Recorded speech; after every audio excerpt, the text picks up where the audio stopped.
Pour les syndicats, cette annonce n'est malheureusement pas une surprise. La direction de BNP Paribas avait déjà annoncé une réduction de certaines activités et donc par ricochet des suppressions de postes. Des centaines de salariés seraient concernés, surtout dans les banques de financement et d'investissement les plus touchées par la crise.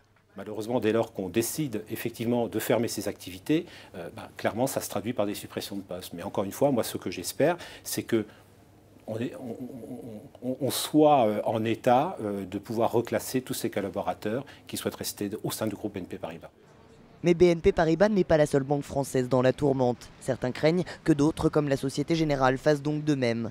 Hier encore, les banquiers l'ont assuré à François Fillon.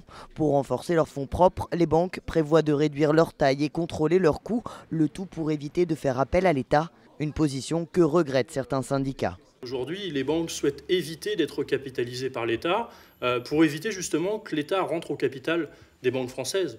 Pour Force Ouvrière Banque, ce serait une bonne chose que l'État rentre au capital des banques françaises pour sécuriser l'emploi des salariés de ces banques, d'une part, et pour obliger les banques également à jouer leur réel rôle de banquier pour se sortir de la crise en finançant l'économie réelle et non pas en étant uniquement sur l'économie virtuelle, l'économie des marchés.